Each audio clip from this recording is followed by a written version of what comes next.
والله ما طلعت شمس ولا غربت إلا وأنت في الحمد لله وكفى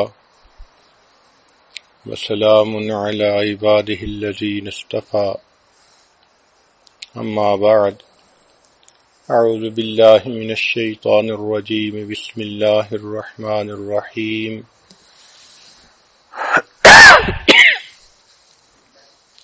ومن آياته أن خلق لكم من أنفسكم أزواجا لتسكنوا إليها وجعل بينكم مودة ورحمة إن في ذلك لآيات لقوم يتفكرون سبحان ربك رب العزة عما يصفون وسلام على المرسلين والحمد لله رب العالمين اللهم صل على سيدنا محمد وعلى آل سيدنا محمد وبارك وسلم۔ اللہ رب العزت کا لاکھ لاکھ احسان کہ اس کریم پروردگار نے ایک مرتبہ پھر صحت اور سلامتی کے ساتھ ایمان کی حفاظت کے ساتھ رمضان المبارک کا یہ بابرکت وقت عطا فرما دیا۔ ہم اللہ رب العزت کا جتنا شکر ادا کریں وہ تھوڑا ہے۔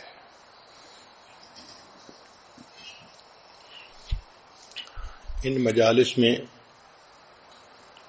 کامیاب ازدواجی زندگی کے متعلق بیانات ہوں گے۔ امید ہے کہ مستورات دل کے کانوں سے سنیں گی اور ان اصولوں کو اپنی زندگی میں اپنا کر اللہ کی عبادت گزار نیک مقبول بندی بننے کی کوشش کریں گی۔ قرآن مجید کی جو آیت تلاوت کی گئی، ارشاد باری تعالی ہے وَمِنْ آیَاتِهِ ان خلق لکم من انفسکم ازواجا لتسکنوا الیہا، اور اللہ تعالیٰ کی یہ نشانیوں میں سے ہے کہ اس نے تم سے تمہارے ہی لیے جوڑا بنایا تاکہ تم اس سے سکون حاصل کرو۔ شادی کیا ہوتی ہے؟ ایک مرد اور ایک عورت کے درمیان شرعی گواہوں کی موجودگی میں اللہ کے نام پر معاہدہ ہونا، اس کو شادی کہتے ہیں۔ یہ جو ایگریمنٹ ہوتا ہے، نکاح ہوتا ہے، یہ اللہ کے نام پر ہوتا ہے۔ اللہ تعالیٰ ہی کا نام اتنا اچھا ہے کہ وہ حرام کو حلال کر دیتا ہے۔ آپ دیکھیں، قربانی کے جان پر اللہ کا نام نہ لیا جائے تو وہ حرام۔ اسی طرح مرد اور عورت کے تعلق کے درمیان اللہ کا نام آئے گا تو عورت حلال ہوگی، وگرنہ دونوں کا ملنا ایک دوسرے کے ساتھ حرام ہوگا۔ قربان جائیں اس پروردگار کے نام پر کہ جس کا نام اتنی برکتوں والا، فرمایا وَاتَّقُوا اللَّهَ الَّذِي تَسَاءَلُونَ بِهِ وَالْأَرْحَامَ۔ دیکھا، اللہ کے نام پر عورت مرد کے لیے حلال ہوتی ہے، مرد عورت کے لیے حلال ہوتا ہے۔ تو اس شادی خانہ آبادی میں اس اللہ کو نہ بھولیں جس پروردگار کی وجہ سے دونوں میاں بیوی بنے۔ نکاح سے پہلے دونوں ایک دوسرے کے لیے غیر محرم تھے۔ لڑکے کے لیے لڑکی کو دیکھنا حرام، لڑکی کے لیے لڑکے کو دیکھنا حرام۔ اتنی اجنبیت، دوری۔ اللہ کا نام درمیان میں آیا، اتنے قریب ہو گئے کہ اب وہ بیوی سب اپنوں سے بڑی اپنی بن گئی۔ شریکہ حیات بن گئی. اس لیے شادی کے مقاصد ذہن میں رکھنے ضروری ہیں کہ یہ ایک بندھن ہے جو ایک مرد اور عورت کے درمیان ہوتا ہے گواہوں کی موجودگی میں اللہ کے نام پر. کہتے ہیں کہ wedding rings are the world's smallest handcuffs, کہ یہ جو ویڈنگ کی رنگ ہوتی ہے یہ دنیا کی سب سے چھوٹی ہتھ کڑی ہوتی ہے. دونوں ایک بندھن میں بندھ جاتے ہیں. قرآن مجید میں اللہ تعالیٰ فرماتے ہیں وَأَخَذْنَ مِنْكُمْ مِيثَاقًا غَلِيظًا، اور وہ تم سے ایک پکا عہد لے چکی ہیں، کمٹمنٹ لے چکی ہیں. چنانچہ شادی کے مقاصد میں سب سے پہلا مقصد ہے گناہوں سے بچنا. خاوند بیوی کے ذریعے گناہوں سے بچے اور بیوی خاوند کے ذریعے سے گناہوں سے بچے. یہ شادی کے مقاصد میں سے سب سے پہلا مقصد ہے. اور دوسرا مقصد ہے ایمان کو مکمل کرنا، کیونکہ نبی علیہ السلام نے ارشاد فرمایا النکاح نصف الایمان، نکاح آدھا ایمان ہے. شادی سے پہلے انسان جتنا ہی نیک بن جائے ابھی آدھے ایمان پر عمل کر رہا ہے. نکاح ہونے کے بعد اب ایمان کی تکمیل ہو جاتی ہے. اس لیے اللہ تعالیٰ بندے کے اعمال کا اجر بڑھا دیتے ہیں. حدیث مبارکہ میں ہے کہ شادی سے پہلے ایک نماز پڑھیں تو ایک نماز کا ثواب، اور شادی ہونے کے بعد ایک نماز پڑھیں تو 21 نمازوں کا ثواب، اور بعض روایات میں 42 نمازوں کا ثواب. تو اعمال کا اجر بڑھ جاتا ہے. اس کی کیا وجہ ہے کہ رب کریم یہ فرماتے ہیں کہ میرے بندے پہلے تیرے اوپر صرف حقوق العباد تھے، ایک نماز کا اجر ایک ملتا تھا کہ صرف حقوق اللہ تھے. اب تیرے اوپر حقوق العباد بھی آ گئے. ان حقوق العباد کو پورا کرتے ہوئے جب تم میرے حقوق کو بھی پورا کرو گے میں پروردگار اعمال کی قیمت بڑھا دوں گا. تو شادی کے مقاصد میں سے پہلا میاں بیوی ایک دوسرے کے ذریعے سے گناہوں سے بچیں، اور دوسرا ایمان کی تکمیل ہو، اعمال کا اجر بڑھ جائے. تیسرا کہ دونوں کو عزت مل جائے. جب شادی ہو جاتی ہے تو خاوند بیوی کے لیے عزت کا سبب بنتا ہے، بیوی خاوند کے لیے عزت کا سبب بنتی ہے. پھر چوتھا مقصد محبت کا ملنا، کہ میاں بیوی دونوں ایک دوسرے کو محبتیں دیتے ہیں، محبتیں تقسیم کرتے ہیں، اور محبتوں بھری زندگی ہوتی ہے. پھر پانچواں مقصد ہے شریک حیات کا ملنا، کہ انسان زندگی کا ساتھی پا لیتا ہے. زندگی کے حالات کے اتار چڑھاؤ میں کوئی اس کا اپنا ہوتا ہے، وہ ایک دوسرے کے ساتھ شیئر کر سکتے ہیں. وہ دونوں مل کر زندگی کے غموں کا بوجھ اٹھا سکتے ہیں. پھر چھٹا مقصد ہوتا ہے اولاد کا ہونا. چنانچہ فطری خواہش ہے ہر انسان کی کہ اولاد ہو. اس لیے انبیاء کرام جیسی بزرگ ہستیاں بھی اللہ سے اولاد کے لیے دعائیں مانگتی رہیں. حضرت زکریا علیہ السلام نے دعا مانگی رب انی وہن العظم منی واشتعل الرأس شیبا، اے میرے پروردگار اتنا بوڑھا ہو گیا ہوں کہ میری ہڈیاں بوسیدہ ہو گئیں اور میرے بال سفید ہو گئے. لیکن ابھی بھی میں آپ کے درگاہ سے اس نعمت کے حاصل کرنے میں مایوس نہیں ہوا، میں ابھی بھی دعا مانگتا ہوں۔ تو دیکھو، بڑھاپے میں بھی انسان کی یہ تمنا ہوتی ہے۔ اسی طرح ہر عورت کے دل کی فطری خواہش ہوتی ہے کہ اللہ مجھے اولاد کی نعمت عطا فرمائے۔ اور 7واں مقصد ہوتا ہے پرسکون زندگی گزارنا۔ اس لفظ کو سمجھنے کی کوشش کریں کہ آج کل ذہنوں میں یہ بات سما گئی کہ کوئی غم ہونا ہی نہیں چاہیے، پریشانی ہونی ہی نہیں چاہیے۔ ایک کافر کی سوچ اور ہوتی ہے، مومن کی سوچ اور ہوتی ہے۔ کافر یوں سوچے کہ کوئی پریشانی نہیں ہونی چاہیے تو وہ سوچ سکتا ہے، مگر مومن تو جانتا ہے کہ دنیا دارالمحن امتحان گاہ ہے، اور اس امتحان گاہ میں حالات عدلتے بدلتے ہیں۔ کبھی اللہ خوشی دے کر آزماتے ہیں، کبھی غم دے کر، کبھی صحت دے کر، کبھی بیماری دے کر۔ تو حالات کے اتار چڑھاؤ کو ایکسپیکٹ کرنا چاہیے۔ دنیا کی زندگی پھولوں کی سیج نہیں ہے، امتحان گاہ ہے۔ آپ کیا سمجھتی ہیں کہ جو دنیا کے بادشاہ ہوتے ہیں ان کو پریشانیاں نہیں ہوتی؟ توبہ توبہ، اتنے پریشان کہ ان کی پریشانیاں کسی شہر کے لوگوں میں تقسیم کر دیں تو شہر کے سارے لوگ پریشان ہو جائیں۔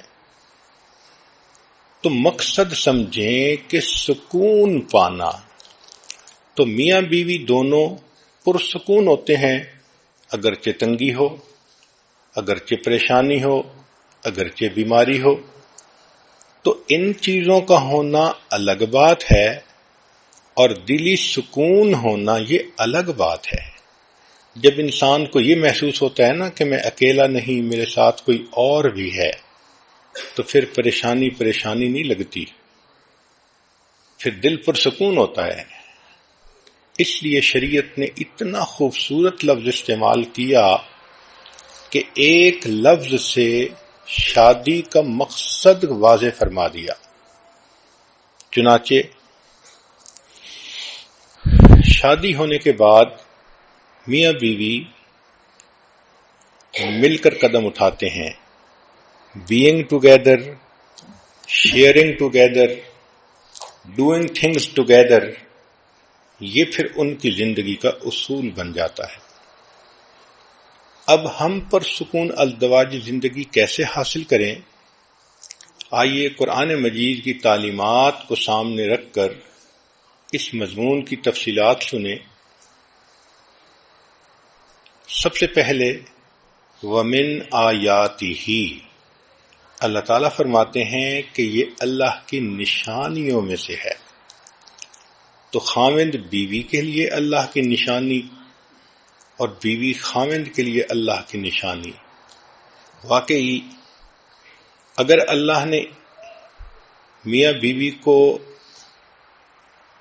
نہ بنایا ہوتا تو ہر ایک کی زندگی ادھوری ہوتی، ہر ایک کی زندگی میں خلا ہوتا۔ تو اس سے انسان عزت کرے، خامد بیوی کی عزت کرے کہ میرے اللہ نے اس کو میری زندگی کے لیے بنایا ہے، اور بیوی اپنے خامد کی عزت کرے۔ اور اس بات کو ذہن میں رکھیں کہ ہمارے درمیان جو نکاح کا معاہدہ ہے وہ اللہ کے نام پر ہے۔ اس لیے سورہ نساء پڑھیے تو آپ کو ہر چند آیتوں کے بعد ملے گا واتقوا اللہ، واتقوا اللہ، اللہ سے ڈرو، اللہ سے ڈرو، کیونکہ اللہ تعالیٰ جانتے تھے کہ میاں بیوی کا ریلیشن شپ اتنا ڈیلیکیٹ ہوتا ہے کہ اگر بندے کے دل میں اللہ کا خوف نہ ہو تو وہ ظاہر میں سچا بھی بنتا ہے مگر دوسرے کی دل آزاری بھی کر رہا ہوتا ہے۔ اس لیے اللہ نے فرمایا کہ تم مخلوق کا خیال مت رکھو، تمہارا معاملہ اللہ کے ساتھ ہے جو دلوں کے بھید جاننے والا ہے.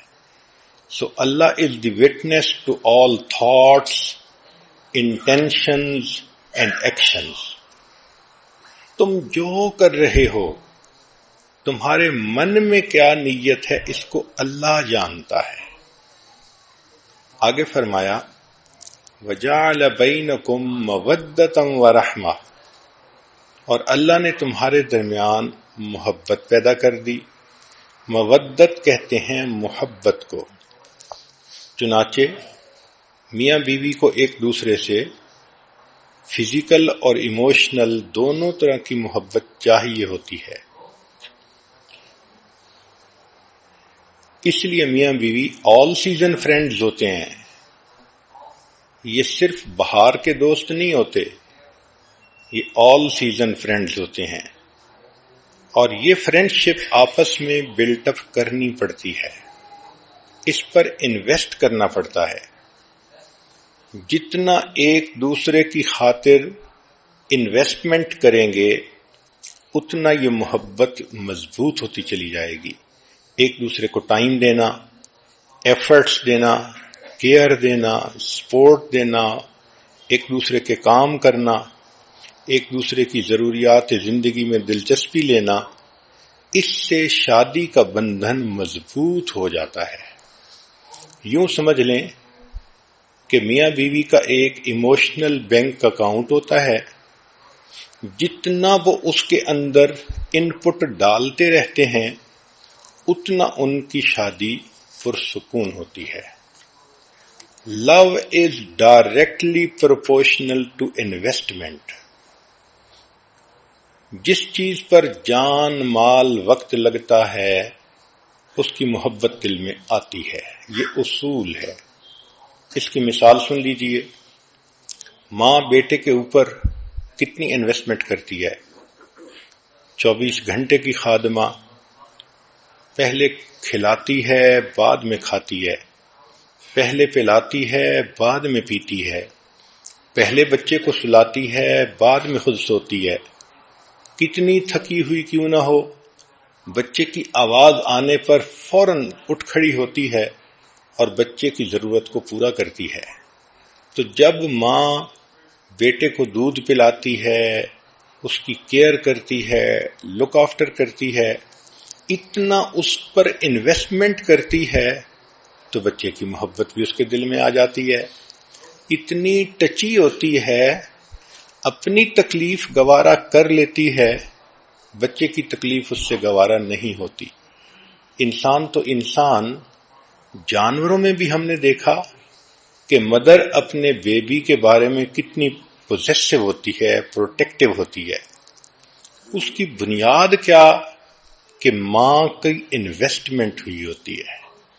اب ایک ماں کا بیٹا ہو اور اس کو فوراً لے کر کسی اور کے حوالے کر دیں تو آپ دیکھیں گے کہ ان دونوں کے درمیان آپس میں محبت کا رشتہ گہرا نہیں ہوگا. اسی طرح جو لوگ دین کے اوپر جان مال اور وقت لگاتے ہیں ان کے دل میں دین کی عزت آ جاتی ہے، محبت آ جاتی ہے، قدر آ جاتی ہے. آج کے مرد لوگ بزنس پر اپنا وقت لگاتے ہیں، مال لگاتے ہیں، تو ان کو بزنس سے کتنی محبت ہوتی ہے. تو یہ ذہن میں رکھیں کہ جتنا ایک دوسرے کے لیے وقت دیں گے، قربانی دیں گے، ایک دوسرے کا خیال رکھیں گے، ایفرٹس کریں گے، اتنا یہ شادی کا رشتہ مضبوط ہوگا اور یہ محبت گہری سے زیادہ اور گہری ہوتی چلی جائے گی. تو میاں بیوی ایک دوسرے کو اون کریں. جہاں ایک دوسرے کی خاطر قربانیاں نہیں ہوتی وہاں تعلق کمزور ہوتا ہے. چنانچہ ایک واقعہ ہے، ایک لڑکی زینب کی شادی ہوئی اور اس کو ساس ایسی ملی کہ اللہ کی پناہ. چھوٹی چھوٹی بات پہ تنقید کرنے والی، سمجھانے والی، بتانے والی. میاں بیوی آپس میں بہت خوش تھے، مگر ساس ہر وقت کوئی نہ کوئی مشورہ دیتی تھی کوئی پوائنٹ نکال لیتی تھی جس سے اس بچی کا دل دکھتا تھا، اس کا دل تنگ ہوتا تھا۔ چنانچہ 1 سال اس نے جب گزارا تو اس نتیجے پر یہ پہنچی کہ اس ساس کی موجودگی میں میری زندگی کبھی خوش نہیں گزر سکتی۔ تو اس کے دل میں ایک نفرت آ گئی، دشمنی آ گئی، عناد آ گیا۔ یہ ایک آنکھ اپنی سانس کو نہیں دیکھنا چاہتی تھی، اس کا دل چاہتا تھا زمین پھٹے اور یہ بوڑھی عورت اندر اتر جائے، میری جان چھوٹ جائے اس سے۔ ایک دن یہ بیمار تھی تو حکیم کے پاس گئی دوائی لینے کے لیے، تو وہاں اس کے دل میں شیطان نے یہ بات ڈالی کہ کیوں نہ حکیم صاحب سے میں کوئی ایسی دوائی لے لوں کہ جس کی وجہ سے میری ساس مر ہی جائے، میری جان چھوٹ جائے۔ چنانچہ اس نے رو دھو کر حکیم کو بتایا، میں بہت دکھی ہوں، میں بہت پریشان ہوں، آپ میری ہیلپ کریں، مجھے کوئی دوائی ایسی دیں جو میں ساس کو کھلاؤں اور میری جان چھوٹ جائے۔ حکیم سمجھدار تھا، اس نے کہا بہت اچھا، میں تمہیں دوائی تو دے دیتا ہوں، لیکن ایک بات ذہن میں رکھنا کہ اگر ایسی دوائی دی کہ فوری اثر کرے تو تمہارے نام لگ جائے گا، تمہارے اوپر لوگ شک کریں گے، تم اس کے قتل کرنے والی بن جاؤ گی۔ اس نے کہا ہاں بات تو ٹھیک ہے۔ تو حکیم نے کہا کہ میں ایک ایسی دوائی دیتا ہوں کہ جو سلو پوائزن ہے، اس میں 1 سال لگے گا اور 1 سال میں یہ عورت اندر سے اتنی کمزور ہو جائے گی کہ مر ہی جائے گی۔ وہ بہت خوش ہو گئی کہ اچھا آپ ایسی دوائی مجھے دے دیں۔ چنانچہ حکیم نے ایک دوائی دے دی اور کہا کہ اس کو وقتاً فوقتاً کھلاتی رہنا، اور 1 سال کا عرصہ ہے، تمہاری جان چھوٹ جائے گی۔ اب دلہن سمجھتی تھی کہ میرا مسئلہ حل ہو گیا، مگر حکیم صاحب نے ایک مشورہ اور دیا کہ دیکھو، چونکہ یہ کام آپ خود کر رہی ہو تو دنیا آپ کو مجرم نہ سمجھے، اس لیے اب کوشش کرو کہ اس بوڑھی کی خدمت زیادہ کرو، اس کے قریب ہو جاؤ، اس کو اپنا بنانے کی کوشش کرو، تاکہ دنیا والے بھی یہ دیکھیں کہ تم تو اس کو بہت اہمیت دیتی تھیں، خدمت کرتی تھیں، اچھا وقت گزارتی تھیں، تو تمہارے اوپر کوئی شک بھی نہیں کرے گا۔ اس کو یہ بات بھی اچھی لگی، چنانچہ یہ آئی۔ اب اس نے اس کو اپنی ساس کو وہ دوائی دینی شروع کر دی، مگر ایک تبدیلی یہ آئی کہ اس نے ساس کو اب ذرا زیادہ وقت دینا شروع کر دیا، ان کی خیال رکھتی، ان کی بات مانتی، ان کا دل خوش کرنے کی کوشش کرتی کہ تاکہ ساس بھی کہے کہ اس نے مجھے بہت محبت دی، اور خامد بھی یہی سمجھے کہ میری بیوی نے تو اس کی خدمت کرنے میں کوئی کمی نہیں چھوڑی۔ وہ اچھا بننا چاہتی تھی تاکہ قتل کا الزام اس کے سر پر نہ آئے۔ 1 سال اس نے خوب محنت کی اور اپنی ساس کی خدمت کر کے اپنے خامند کو بھی خوش کیا، ساس کو بھی خوش کیا۔ لیکن جب 1 سال گزرنے کے قریب آیا تو جب وہ تنہائی میں بیٹھ کر سوچتی کہ اب میری ساس مر جائے گی، تو اب اس کے دل کو خوشی کی بجائے غم ہوتا، کیونکہ اب قریب ہونے کی وجہ سے اس کو محبت ڈیولپ ہو چکی تھی۔ چنانچہ 1 سال کے بعد وہ روتی ہوئی پھر حکیم کے پاس آئی اور کہنے لگی کہ پلیز آپ مجھے اس زہر کا کوئی اینٹی ڈوٹ دے دیں، میں نہیں چاہتی کہ میری ساس مرے، وہ اتنی میرے ساتھ اچھی ہو گئی ہے، میں اس کے ساتھ اتنی کمفرٹیبل فیل کرتی ہوں کہ میں نہیں چاہتی کہ وہ فوت ہو۔ جب اس نے یہ کہا تب حکیم صاحب نے بتایا کہ بہت اچھا، میں نے اس کو زہر نہیں دی تھی، ایک عام دوائی دے دی تھی تاکہ تمہارے دل کو تسلی رہے کہ زہر دی جا رہی ہے، لیکن جو میں نے تمہیں نصیحت کی تھی کہ ساس کی خدمت کرو، وقت دو، اس کی بات مانو، اصل تو یہ بنیاد تھی۔ پہلے تم نے انویسٹمنٹ کوئی نہیں کی ہوئی تھی، تمہیں اس کی بات بری لگتی تھی، وہ تمہیں سمجھاتی تھی تمہارے فائدے کی نیت سے، اور تمہیں زہر چڑھتا تھا۔ اب جب تم نے اپنے آپ کو سمجھا کر اس کی خدمت کرنی شروع کر دی تو اب تمہارے درمیان محبت پیدا ہو گئی۔ پریشان نہ ہونا، تمہاری ساس ابھی نہیں مرے گی، اپنی طبعی زندگی گزارے گی۔ اب اس لڑکی کے آنکھوں سے پھر آنسو آ گئے، یہ غم کے آنسو نہیں تھے، یہ خوشی کے آنسو تھے۔ تو سوچئے کہ عورت اگر تھوڑا سا اپنے دل کو صبر دے اور پھر خدمت کرے، محبتیں تقسیم کرے، تو حالات خود بخود ٹھیک ہو جاتے ہیں۔ جو مخالف ہوتے ہیں وہ بھی موافق ہو جاتے ہیں۔ ساس پہلے بھی اچھا چاہتی تھی، سمجھاتی تھی، لیکن یہ سینسٹیو بہت ہو گئی تھی، بات نہیں سننا چاہتی تھی۔ اب جب اس نے اس کی بات سنی شروع کر دی تو ساس بھی بیٹیوں کی طرح اس سے محبت کرنے لگ گئی۔ چنانچہ اس لڑکی اور اس کی ساس کے درمیان محبت مثالی محبت بن گئی۔ اللہ اکبر کبیرہ۔ تو اس لیے میاں بیوی کے درمیان بھی جو محبت ہوتی ہے وہ بھی انویسٹمنٹ ہوتی ہے۔ بیوی خامند کے لیے اپنا ٹائم انویسٹ کرے اور خامند اپنی بیوی پر انویسٹمنٹ کرے تو یہ محبت پھر مضبوط سے مضبوط تر ہوتی جائے گی۔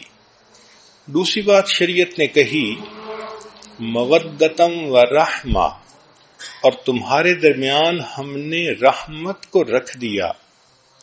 دیکھیں، جوانی میں میاں بیوی کی محبت میں ایک دوسرے کی جنسی ضرورت کا بھی عنصر شامل ہوتا ہے، لہذا اگر میاں بیوی جھگڑا بھی کریں، ناراض بھی ہوں، تو شام کو پھر دونوں اکٹھے ہوتے ہیں، خامند کو بیوی کی ضرورت، بیوی کو خامند کی ضرورت۔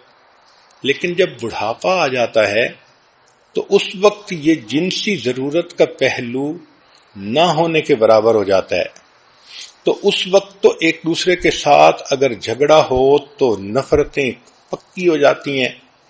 تو شریعت کی خوبصورتی دیکھیے کہ اللہ رب العزت نے ایک دوسرا لفظ استعمال کیا کہ تمہارے درمیان مودت بھی رکھ دی اور رحمت بھی رکھ دی۔ رحمت کہتے ہیں کہ اب تم ایک دوسرے کے ساتھ جو زندگی کا اتنا عرصہ گزار چکے، اب اس کی قدردانی کرو اور اس کی وجہ سے ایک دوسرے کے ساتھ درگزر کا معاملہ کرو۔ تو رحمہ is to give without asking to return, اس کو رحمت کہتے ہیں۔ یعنی جو آپ اپنی جوانی میں ایک دوسرے کے لیے انویسٹمنٹ کر چکے ہیں اس کو آنر کریں، اس کا احساس کریں۔ خامند یہ سوچے جب یہ میرے پاس آئی تھی، چھوٹی عمر تھی، خوبصورت تھی، اب اتنے بچوں کی ماں بن گئی، اب اس کی وہ صحت نہ رہی، وہ خوبصورتی نہ رہی، اس نے تو اپنی لائف ہی انویسٹ کر دی، تو اس کی قدر ہونی چاہیے۔ بیوی بھی سوچے کہ میرے خامند نے مجھے سایہ دیا، مجھے گھر دیا، مجھے عزت دی، یہ میرے اتنے بچوں کا باپ ہے، اب اگر یہ بڑھاپے میں ذرا سینسٹیو طبیعت کا مالک بن بھی گیا ہے تو کوئی بات نہیں، مجھے برداشت کرنا چاہیے۔ تو رحمت کا لفظ، سبحان اللہ، ایک دوسرے کی قدردانی کرنا اور گزرے ہوئے وقت کا لحاظ کرنا۔ چنانچہ ایک آدمی جو دفتر کے اندر اچھی پوسٹ پر تھا، اس کے دفتر میں ایک لڑکی سیکرٹری بنی جس کا نام للی تھا۔ تھوڑے دنوں کے بعد یہ افسر صاحب اس لڑکی کے ساتھ برے تعلق کے اندر گرفتار ہو گئے۔ اب اس کے دماغ میں ہر وقت وہ لڑکی سمائی ہوئی ہوتی اور اس کا جی چاہتا کہ بس میں ابھی شادی کروں۔ لڑکی کی ریکوائرمنٹ یہ تھی کہ تم پہلی بیوی کو طلاق دو، پھر میں شادی کروں گی۔ چنانچہ اب اس نے گھر میں آ کر اپنی خوشیوں بھری شادی شدہ زندگی کو خود خراب کرنا شروع کر دیا۔ بیوی کے ساتھ برے طریقے سے بول رہا ہے، اس کو اگنور کر رہا ہے، اس کے کاموں میں دلچسپی نہیں لے رہا، بچوں کے سامنے اس کو ڈانٹ ڈپٹ کر رہا ہے۔ اب بیوی پریشان کہ اس کو ہو کیا گیا، یہ تو اتنا اچھا خامن تھا، اچانک کیا اس میرے اندر تبدیلی آ گئی کہ آنکھیں ہی بدل گئیں۔ چنانچہ اپنی طرف سے تو اس نے ہر ممکن کوشش کی خوش کرنے کی، مگر یہ بندہ تو خوش ہونا ہی نہیں چاہتا تھا، اس کی نیت ہی بد تھی۔ یہ چاہتا تھا میں اس کو طلاق دوں اور اس کے بدلے نئی چنچل اتنی خوبصورت لڑکی وہ میری بیوی بن جائے گی۔ چنانچہ جب خوب گھر کے اندر فساد مچا تو ایک دن بیوی نے اس سے پوچھا کہ دیکھو ہماری زندگی کے 25 سال اتنے اچھے گزر گئے، اب کیا مسئلہ بن گیا؟ تو اس نے کہا کہ اصل میں تمہیں طلاق دینا چاہتا ہوں اور میں اور شادی کرنا چاہتا ہوں۔ بیوی نے پوچھا کیوں؟ اس لیے کہ وہ زیادہ خوبصورت ہے، کم عمر ہے، نوجوان ہے، میں خوشیاں چاہتا ہوں۔ اب بیوی نے سمجھانے کی کوشش تو بہت کی، مگر خامن کے تو دماغ میں کچھ اور ہی شیطانیت بھری ہوئی تھی۔ اس نے کہا دیکھو مجھے تو طلاق دینی ہے اور تم سے جان چھڑانی ہے، اور میں اپنی خوشی کی خاطر دوسری شادی کر کے ہی رہوں گا۔ جب بیوی نے محسوس کر لیا کہ یہ بندہ اپنے دل میں ایک فیصلہ کر چکا ہے تو اس نے کہا کہ اچھا آپ کیا چاہتے ہیں؟ خامن نے کہا کہ چونکہ میرے پاس تنخواہ بہت ہے، مال و دولت ہے، میں تمہیں یہ گھر بھی دے دیتا ہوں اور میں تمہیں گاڑی بھی دے دیتا ہوں اور اتنا ماہانہ خرچہ بھی تمہارا میں طے کر دیتا ہوں، تم بچوں کے ساتھ اس گھر میں رہو، ان کو پالو، البتہ مجھ سے طلاق لے لو تاکہ میں دوسری شادی کر کے اس نئی بیوی کے ساتھ خوشیوں بھرا دن گزاروں۔ بیوی تھوڑی دیر خاموش رہی، پھر کہنے لگی کہ اچھا میری شرط یہ ہے کہ نہ مجھے مکان چاہیے، نہ مجھے تمہارا ماہانہ خرچہ چاہیے اور نہ مجھے تمہاری گاڑی چاہیے۔ اس نے کہا پھر کیا چاہیے؟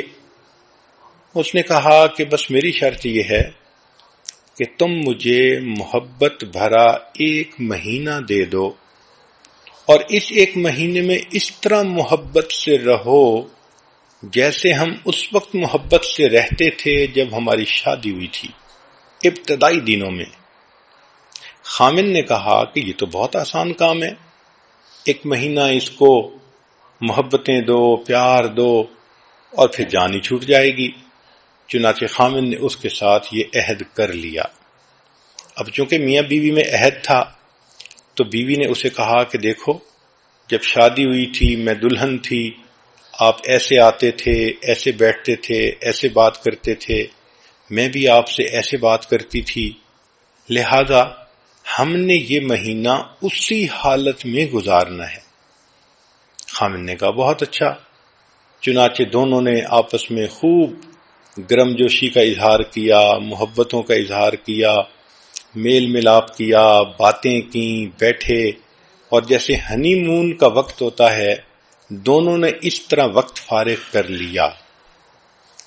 اب جب کچھ دن گزرے تو خامن نے یہ دیکھا کہ یہ بیوی 25 سال پہلے جب میرے پاس آئی تھی کتنی خوبصورت تھی، کتنی سمارٹ تھی، کتنی اچھی تھی، اب 25 سال کے بعد یہ 5 بچوں کی ماں بن گئی.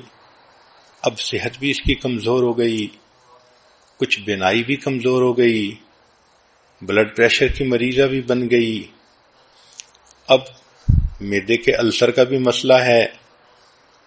اب یہ بیچاری جب اکیلی رہے گی تو خاوند کے بغیر اس کی زندگی کیسی ہوگی؟ کیونکہ دونوں قریب وقت گزار رہے تھے تو خاوند نے ایسا سوچنا شروع کر دیا. تو پہلے تو وہ اپنے خیالات کو جھٹک دیتا اور یہی سوچتا کہ نہیں، میں نے دوسری لڑکی سے شادی کرنی ہے. لیکن قریب رہنے سے محبتیں بڑھتی ہیں، اپنائیت ہوتی ہے، احساس ہوتا ہے انسان کو. جتنا بھی کوئی پتھر دل ہو اس کو بھی محسوس ہوتا ہے. چنانچہ 1 مہینہ جب قریب رہے تو آخری دن بیوی یہ ایکسپیکٹ کر رہی تھی کہ آج مجھے طلاق کا کاغذ مل جائے گا. لیکن آخری دن فلورسٹ کی طرف سے پھولوں کا ایک گلدستہ آیا اور اس گلدستے پر خاوند کی طرف سے یہ پیغام لکھا ہوا تھا کہ جس طرح میں نے محبت بھرا یہ مہینہ تمہارے ساتھ گزارا، میں زندگی کے باقی دن بھی اسی طرح محبت سے گزاروں گا، میں دوسری شادی نہیں کروں گا. تو یہ آپس میں ایک دوسرے کے ساتھ انویسٹمنٹ ہوتی ہے. محبت ایک دوسرے کی خاطر قربانی کرنے کا دوسرا نام ہے. اس لیے شریعت نے مودت کا لفظ بھی استعمال کیا اور رحمت کا لفظ بھی استعمال کیا کہ جب بچے جوان ہو جائیں تو اب میاں بیوی کو ایک دوسرے کے ساتھ نفرتوں کی زندگی نہیں گزارنی، بلکہ ایک دوسرے کے ساتھ احساس کرنا ہے، محبتوں بھری زندگی گزارنی ہے. اب بغیر ریٹرن کے دوسرے کو کچھ دینا ہے. اس لیے کہتے ہیں کہ you can give without loving but you can not love without giving. جب محبت ہوتی ہے تو انسان بڑھاپے میں ریٹرن کے بغیر بھی دوسرے کو محبتیں دیتا جاتا ہے. یہ جو گیونگ کی انجوائمنٹ ہے یہ کچھ اور ہوتی ہے. اس لیے بڑھاپے میں ایک دوسرے کی کوتاہیوں سے، کمزوریوں سے درگزر کرنا اور برداشت کر لینا، اس لیے شریعت نے رحمت کا لفظ استعمال کیا. کہتے ہیں کہ a good marriage is the union of 2 فارگیورز، یعنی بیوی خاوند کی کوتاہیوں سے درگزر کرے، خاوند بیوی کی کوتاہیوں سے درگزر کرے. پھر شریعت نے کہا لِتَسْكُنُوا إِلَيْهَا، تاکہ تم سکون پاؤ. اب یہ سکون جو ہے انسان کو تب ملتا ہے جب دونوں نیک بن کر ایک دوسرے کے ساتھ محبت بھری زندگی گزارتے ہیں. یہاں بعض مفسرین نے ایک عجیب نکتہ لکھا ہے. وہ کہتے ہیں کہ عربی زبان میں ہر حرف کے اوپر ایک حرکت ہوتی ہے، ضمہ، فتحہ، کسرہ. ہم اردو میں کہہ دیتے ہیں زبر، زیر اور پیش، اور جس پر کوئی حرکت نہ ہو اس کو کہتے ہیں کہ اس کے اوپر سکون ہے. تو اس کا مطلب یہ کہ سکون زندگی میں ہو. گویا میاں بیوی یہ عہد کریں کہ ہم ایک دوسرے کے ساتھ ایک بندھن میں بندھ گئے، اب ہم کسی غیر کے ساتھ کوئی حرکت نہیں کریں گے جو ہماری زندگی کو خراب کرے. ہم ایک دوسرے کے لیے مخصوص ہو گئے ہیں، بکنگ ہو گئی ہے ہماری ایک دوسرے کے لیے. اگر اس سکون کو اردو کا لفظ سمجھ لیں تو اردو میں کہتے ہیں خوشی ہونا، دل میں پریشانی کا نہ ہونا، اس کو سکون کہتے ہیں. یعنی خامد اتنا اچھا بنے کہ بے غم بے غم بن جائے، اور بیوی اتنی اچھی بنے کہ مرد اس کا ہمدرد بن جائے. دونوں کی زندگی بندگی بن جائے، اس کو سکون کہتے ہیں. اس لیے شریعت نے کہا کہ گھر میں سکون ملتا ہے، بیوی سے سکون ملتا ہے، رات میں سکون ملتا ہے۔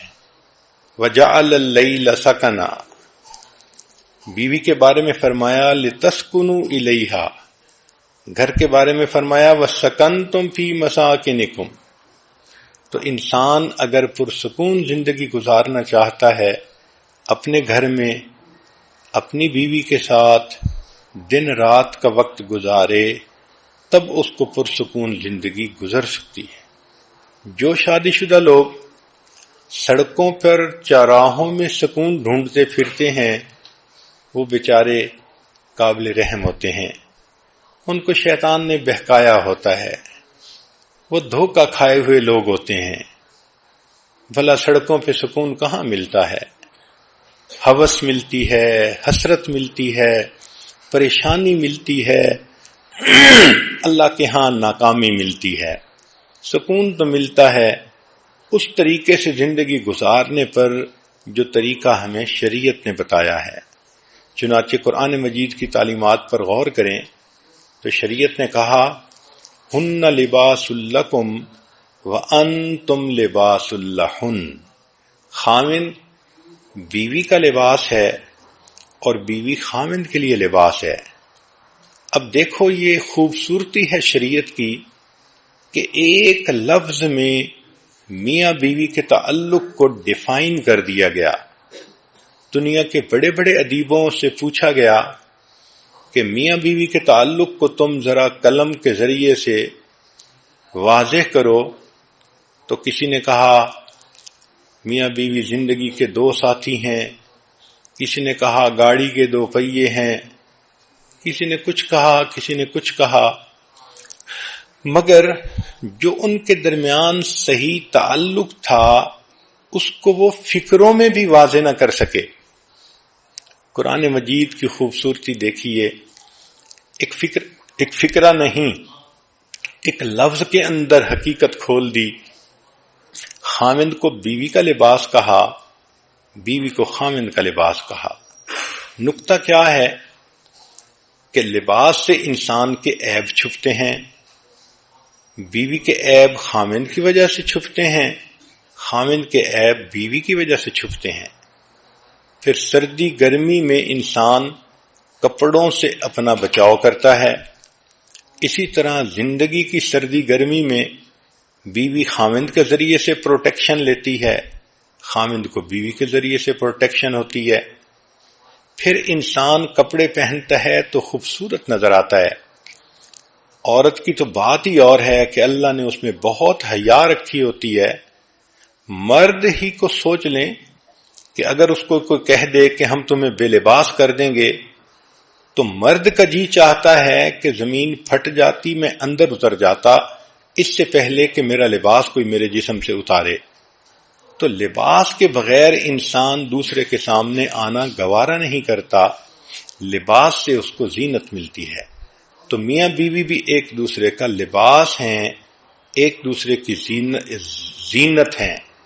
اور پھر ایک اور اچھا اور خوبصورت معنی مفسرین نے یہ بھی بیان کیا کہ انسان کے جسم کے سب سے زیادہ قریب اس کا لباس ہوتا ہے۔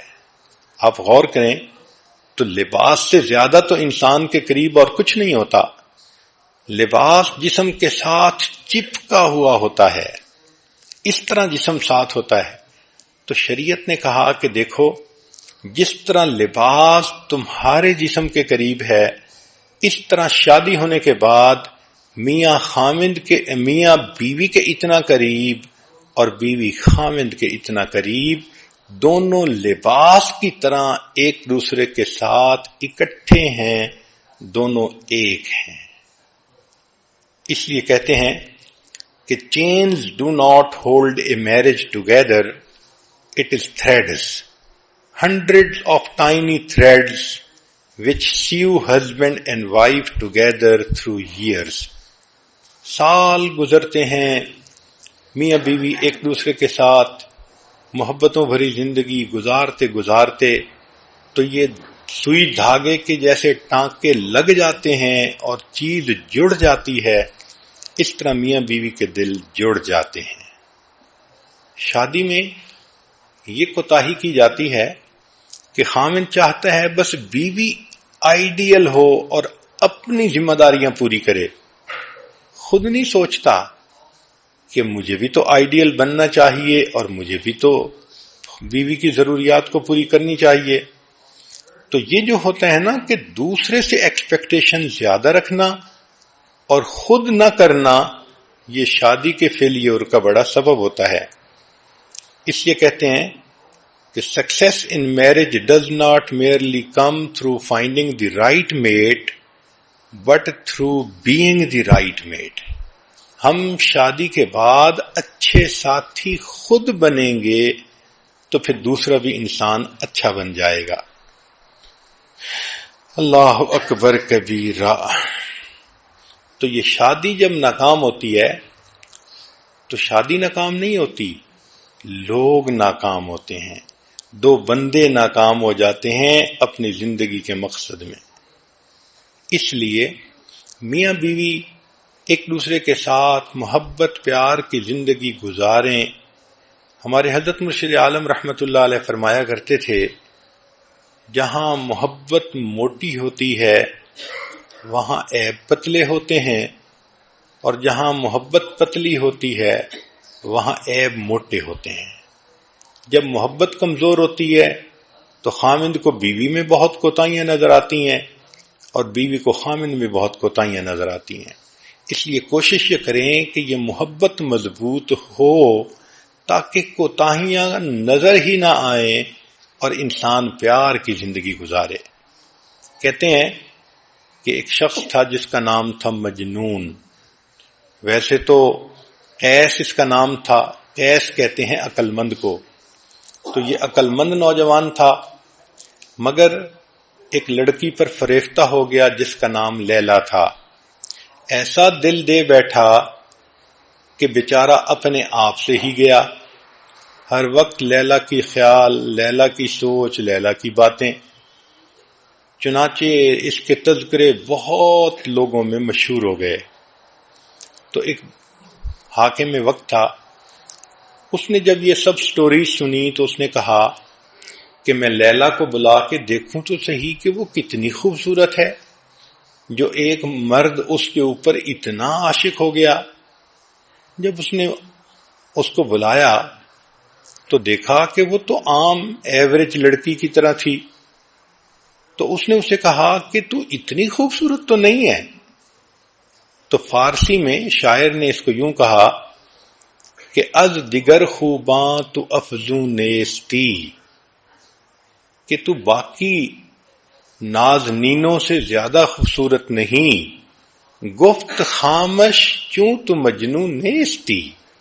لیلا نے جواب دیا، خاموش رہو، یہ بات تم اس لیے کر رہے ہو کہ تم مجنوں نہیں ہو، میرا حسن دیکھنے کے لیے مجنوں کی آنکھ چاہیے۔ تو بات تو اس نے بہت سچی کی کہ مجنوں کی آنکھ سے اگر بیوی کو دیکھو تو بیوی لیلا نظر آئے گی، پھر بیوی مس یونیورس نظر آئے گی، پھر بیوی کائنات کی سب سے زیادہ خوبصورت عظیم ہستی نظر آئے گی۔ آنکھ میں محبت ہونی چاہیے۔ اس لیے شریعت کہتی ہے کہ محبت ایک دوسرے کے ساتھ ہو تو پھر عیب پتلے ہو جاتے ہیں۔ ایک مرتبہ مجنوں کو اس کے باپ نے کہا، بیٹا تیری وجہ سے میری بہت بدنامی ہوئی، چل میں تجھے حرم لے جاتا ہوں، تو وہاں چل کے توبہ کر تاکہ یہ سب بدنامیاں ختم ہو جائیں۔ تو مجنوں اپنے والد کے ساتھ حرم شریف چلا گیا، غلاف کعبہ پکڑ کے باپ ساتھ کھڑا ہے تو مجنوں نے دعا مانگنی شروع کی۔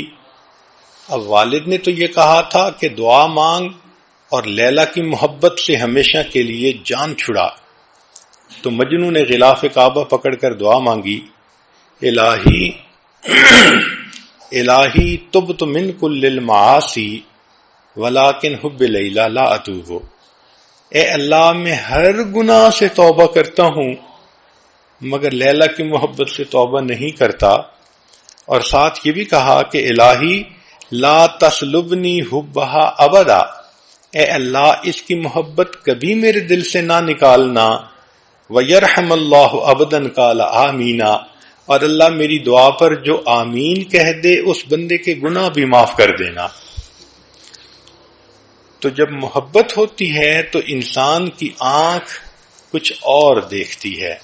شریعت نے ہمیں یہ کہا کہ میاں بیوی ایک دوسرے کو مجنو اور لیلا کی آنکھ سے دیکھیں تو غلطی کوتاہیاں نظر ہی نہیں آئیں گی اور ایک دوسرے کے ساتھ اچھی زندگی گزرے گی. اسی لیے حدیث مبارکہ میں آتا ہے کہ اللہ رب العزت نے اما حوا کو آدم علیہ السلام کی پسلیوں سے پیدا کیا. اللہ اکبر، نبی علیہ السلام نے بتلایا. یہاں نکتے کی بات یہ ہے کہ سر سے نہیں بنایا کہ اس کو سر پہ نہ بٹھا لینا، اور پاؤں سے نہیں بنایا کہ اس کو پاؤں کی جوتی نہ سمجھ لینا. اللہ نے پسلی سے عورت کو بنایا کہ یہ تمہارے دل کے قریب رہے اور تم اس سے محبت بھری زندگی گزارو.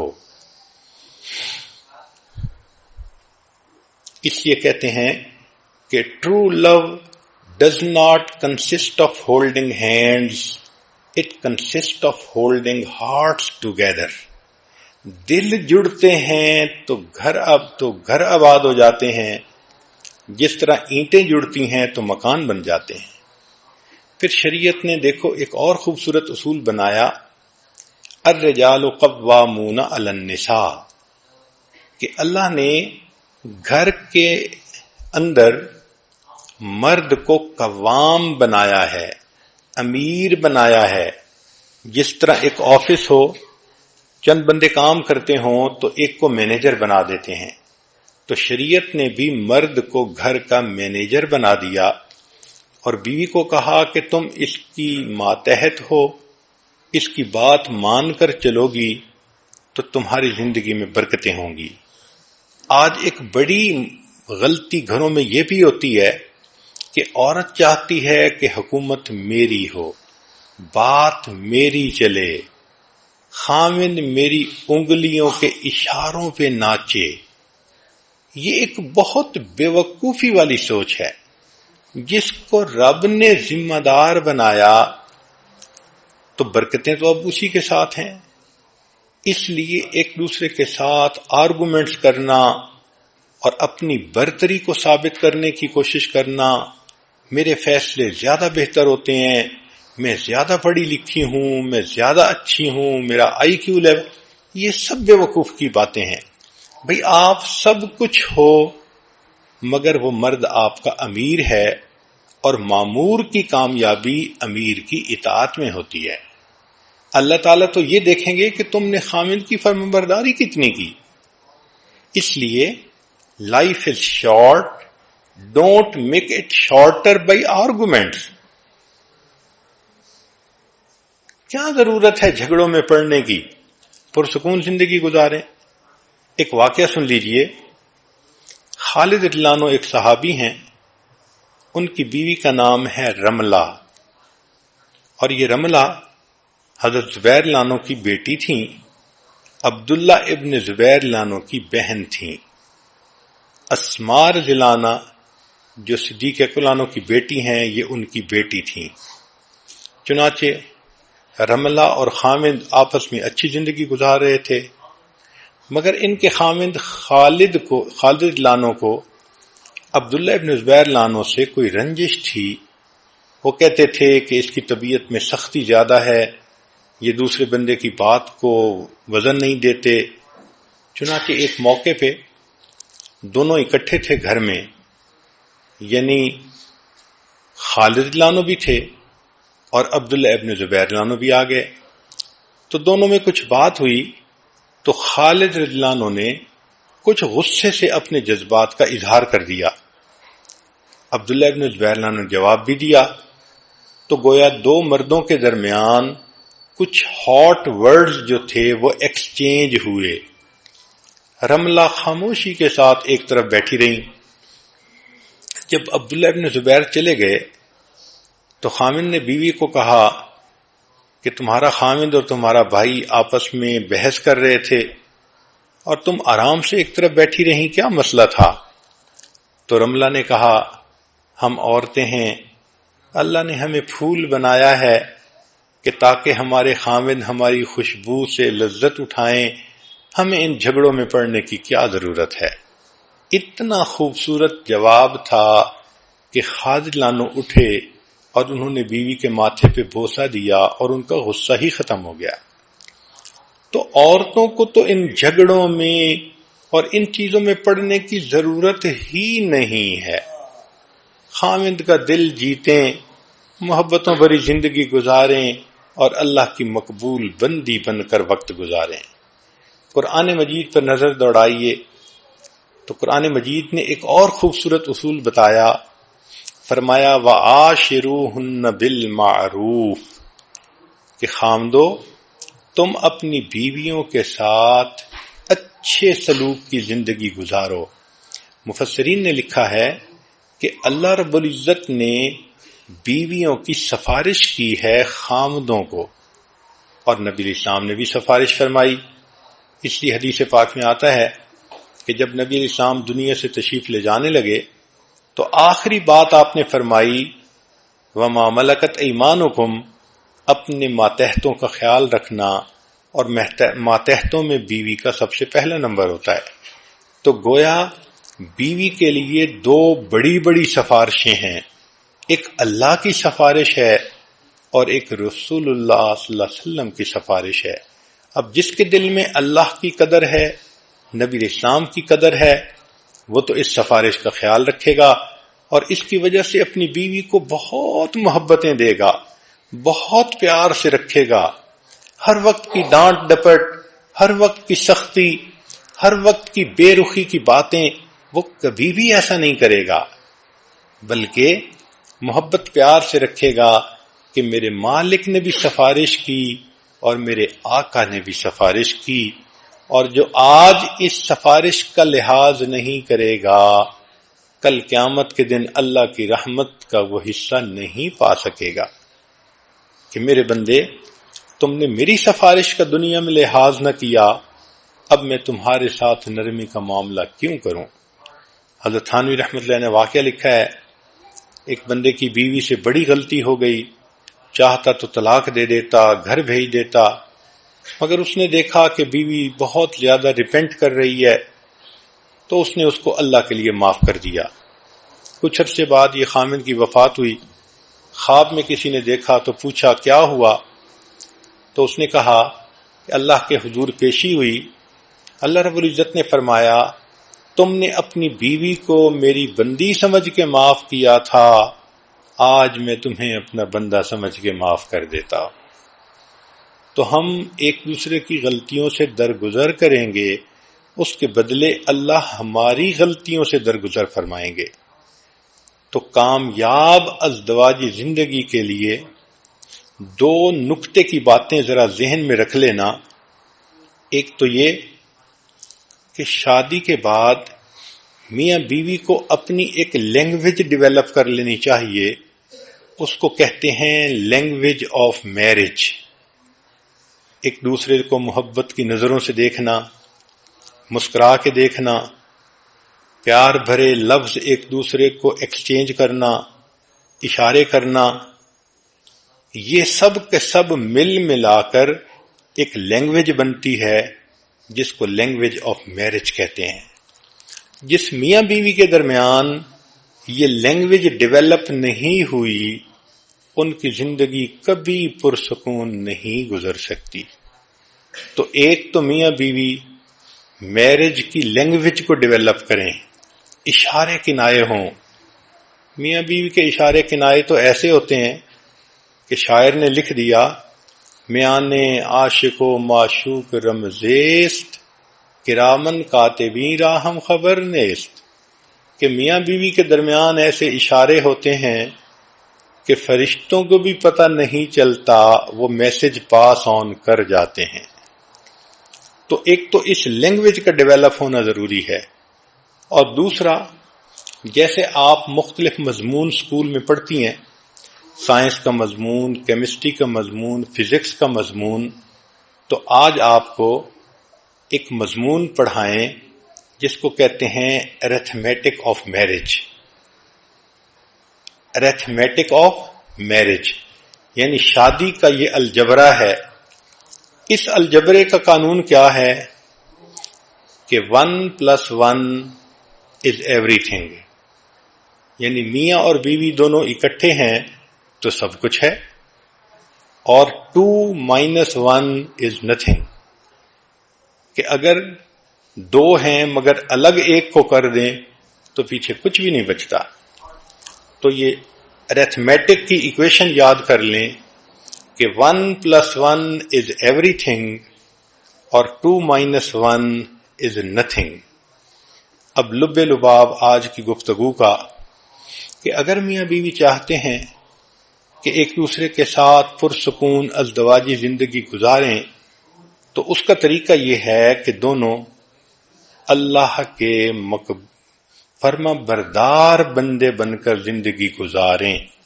یہ اصول یاد رکھنا، جو خدا کا فرما بردار نہیں وہ بندوں کا فرما بردار کبھی نہیں بن سکتا. جو خدا کا وفادار نہیں وہ بندوں کا وفادار کبھی نہیں بن سکتا. اسی لیے جو نیک نہیں ہوتے خامن بیویوں کے سامنے جھوٹ بولتے ہیں، سبز باغ دکھاتے ہیں، الٹے سیدھے بہانے بناتے ہیں، اندھیرے میں اس کو رکھتے ہیں اور قسمیں کھا کر کہیں نہ کہیں اپنی انوالومنٹ کی زندگی گزار رہے ہوتے ہیں. اور جو بیویاں نیک نہیں ہوتی وہ خامند کے ناک کے نیچے دیا جلا رہی ہوتی ہیں، خامند کے پاس رہتے ہوئے اس سے منافقت کر رہی ہوتی ہیں.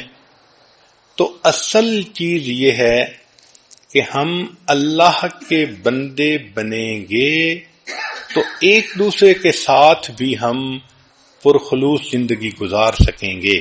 لہذا ازدواجی زندگی کامیاب گزارنے کے لیے دونوں نیک بن جائیں تو محبتیں گہری ہو جاتی ہیں. شریعت نے بھی کہا الطیبات للطیبین والطیبون للطیبات. عورت اس چیز کو سمجھنے کی کوشش کرے کہ نیکی کے اندر مقناطیسیت ہوتی ہے. جس طرح مقناطیس مضبوط ہو تو لوہے کے ٹکڑے کو کھینچ کے چپکا لیتا ہے. عورت کے اندر اگر نیکی ہوگی تو خامد کو کھینچ کے وہ چپکا لے گی، مقناطیس بن جائے گی. اس لیے انگریزی کے دو لفظ ہیں، ایک ہے نو NO نو، اس کا مطلب ہوتا ہے نہیں، اور ایک ہے KNOW نو، اس کا مطلب ہوتا ہے جاننا. تو اصول یاد رکھیں کہ نو اللہ نو پیس.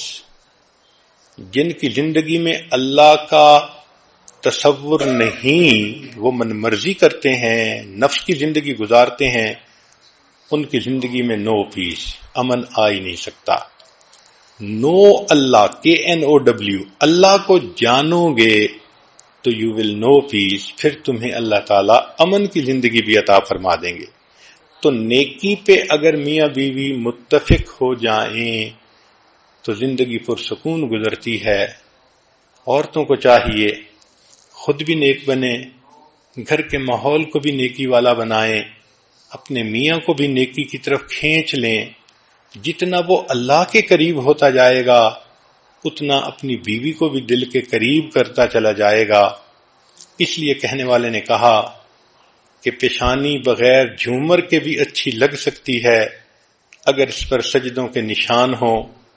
آنکھیں بغیر سرمے کے خوبصورت لگ سکتی ہیں اگر ان میں حیا ہو. پلکیں بغیر مسکارے کے اچھے لگ سکتی ہیں اگر شرم سے جھکی ہوئی ہوں. اور قد بغیر ہیل والی جوتی کے بھی اونچا ہو سکتا ہے اگر انسان کی شخصیت میں بلندی ہو. اپنی شخصیت میں بلندی پیدا کریں، اپنے اخلاق کردار کے اندر عظمت پیدا کریں. یہ اصل حسن ہے جو پوری زندگی انسان کے پاس رہتا ہے. میں بات کو ختم کرتا ہوں ایک شاعر کے اشعار پر. کیا اچھے شعر اس نے کہے. اگر تم حسن چاہو تو میرے چہرے پہ مت جاؤ، اگر تم حسن چاہو تو میرے چہرے پہ مت جاؤ کہ چہرے بجھ بھی جاتے ہیں، میری قامت کو مت دیکھو کہ قامت ٹوٹ جاتی ہے، طلب ہے حسن کی تو پھر میری گہرائی میں جھانکو۔ میرے اندر جو انسان ہے وہ سب سے خوبصورت ہے، کہ جو اندر کا انسان ہے جب یہ خوبصورت بن جاتا ہے تو پھر انسان آپس میں بھی ایک دوسرے کے ساتھ محبتوں بھری زندگی گزارتا ہے اور اللہ کا بھی مقبول اور پسندیدہ بندہ بن جاتا ہے۔